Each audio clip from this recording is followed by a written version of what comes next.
When somebody tells me their idea for a new science fiction story, I have to admit that I often, sadly, get a slight sinking feeling because of many years that I have spent reviewing science fiction and talent scouting for some of the major publishers of science fiction and reading draft novels and draft movie scripts and outlines for new television shows. And one of the trends that you pick up is that science fiction is very, very fascinating to many people who never thought very much about science fiction, and they get an idea in their head that they're particularly fixated on, quite often for somewhat older men, let's say, with some experience of the world. It's the idea of a society dominated by corporations, a corporate dystopia. And it sounds like it could be a really fascinating story. But of course, this story has been told quite often, all the way from Aldous Huxley and going back even further than that. And in order to make a story like a corporate dystopia interesting, you have to personalize it. You have to develop the story into something that means something to people today. And fundamentally, you have to be quite a great storyteller. So when I first heard about a man of later years, who is in fact 85, who has spent $120 million of his own money on a new movie, something like a corporate dystopia, I have to admit that my heart sank just a little bit. My name's Damien Walter. Welcome to the Science Fiction YouTube channel.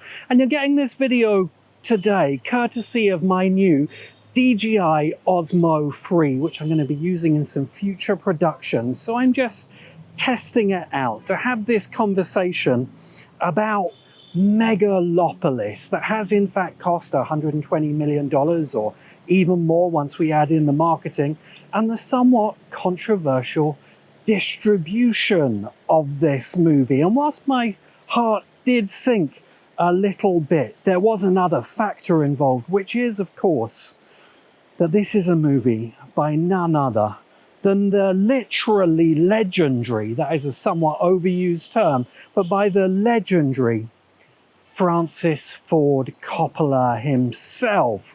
And if anyone has the right to spend $120 million of their own money on what might be perhaps a rather cliched and old-fashioned science fiction movie, then it is the director of The Godfather and Apocalypse Now. And if we're wondering how it is that even Francis Ford Coppola, with all his success, might have $120 million to spend on a movie, well, there are some factors to consider. On the one hand, Francis has been somewhat busy as an investor, especially in the wine business, and it is said that he sold some acreage of his wine estates in order to raise the $120 million. His net worth, from those sites that aren't entirely reliable, is that his wealth is somewhere around $500 million. So this is honestly the kind of money that he might not even miss. But there has nonetheless been some controversy over the distribution of the movie out to cinemas. And I'm wondering how much of this controversy is 100% real and how much is a little psychodrama as part of the marketing effort, because the main reason that Francis Ford Coppola has access to $500 million and $120 million he can put into his own movie production is that he is the main owner of American Zoetrope, one of the early independent film studios. In recent years, it's been best known for the movie productions of Sofia Coppola, Francis Ford Coppola's daughter, and a number of other family members and friends of the Coppola family, including Robert Duvall and Robert De Niro. And although it isn't one of the big movie studios, it certainly adds some confidence to this production that there is American zoetrope behind it. And of course, as well, the filmography of Francis Ford Coppola, which I think gives us some clues of what we might expect of this movie. From his very earliest days, Coppola had a major theme that you can see in his script for the movie Patton, about the general of the Second World War of that name, Patton, who was famous for being, I think he was nicknamed something like the Barbarian, because whilst the American generals were trying to fight something like a civilized war, Patton thought that you had to go back to the barbarity and the brutalities of the past if you were going to effectively fight a modern war against Nazi Germany and its allies. And that contrast between modern civilization, where we might believe we have left behind the brutalities of the past, and the people who remember what it is to really wield power, I believe is something we should expect to see in Metropolis, not least because it runs into Coppola's most famous movie, The Godfather, which is a movie about a contrast between two ways of life. The American dream that we see primarily through the character of Michael Corleone's wife, whose name eludes me. You know how naive you sound. Why? Senators and presidents don't have men killed. Oh. Who's being naive, Kay? At the moment, somebody will mention it in the comments here. And Michael Corleone himself, who wants to live that American dream, but is ultimately sucked back to the old power structures of the mafia clan of which he is a part. And this is an ancient power structure. If you've never noticed, there is a mythic storyline in The Godfather, which is the story of a king, the Godfather, played by Marlon Brando, and his three sons. The first son is too aggressive, the second son is too weak, and the third son is a balance between the three. And this is an ancient mythic story going back thousands of years that tells us something about the nature of power and what it takes to really wield power in our world today. I'm testing out the tracking features here, so I'm going to have to go the other way around my Osmo Pocket and give you a slightly different view so that it can follow me. But this is amazing for solo filmmaking, that this camera can actually track me round in a circle whilst I'm talking. Let's see how far it will go. Sorry for the little interruption here, folks. But contrasted with that mythic storyline, what do we have? A very modern story of people who want to be civilized. But Coppola shows us that the old power is always there. What do we have in Heart of Darkness? Apocalypse Now, the modern name for a film based in Vietnam, although it's controversial because Vietnam veterans all insisted that this doesn't look like the Vietnam War that I experienced.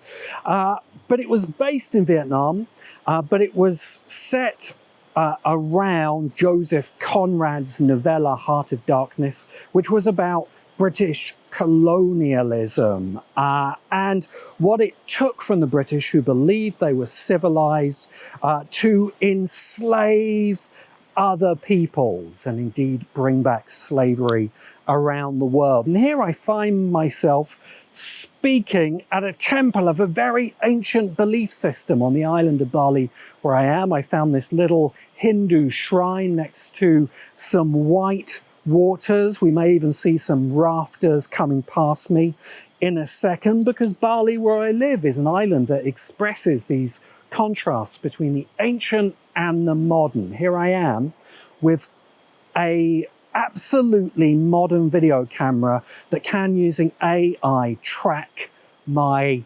movements, like a little robot staring at me. So we have it in The Godfather in Patton, in Apocalypse Now, and of course, we have it in The Conversation with Gene Hackman, where Gene Hackman is a man living in the modern world and has an amazing soundtrack. I forget the name of the sound artist who provided it, but you're listening to these magnified sounds that Gene Hackman's character is recording, and he catches a conversation which is reflecting some of those brutalities of the past. And that takes us right into, of course, actually, I think Francis Ford Coppola's most underrated movie, Dracula, starring Gary Oldman, Winona Ryder, and of course Keanu Reeves, struggling with his English accent. But what is Dracula the story of? Dracula is the story of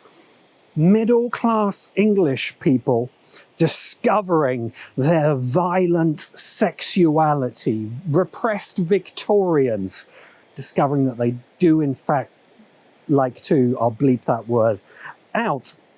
And this is the major theme of Francis Ford Coppola's work. So I think when we look at Megalopolis, on top of a science fiction story of a political, perhaps a corporate dystopia in our near future, I suspect there's going to be this theme. But is there going to be the clout in an actor like Adam Driver to really express that theme? For me, Adam Driver is nerdishly good looking, a handsome, charismatic man, but he's yet to really nail a big role, to make him one of those leading men like a Brando or a De Niro that Coppola has clearly worked with in the past. Whatever Adam Driver does, I am there for anything that Aubrey Plaza does. The idea of her dead-facedly yet ironically and sarcastically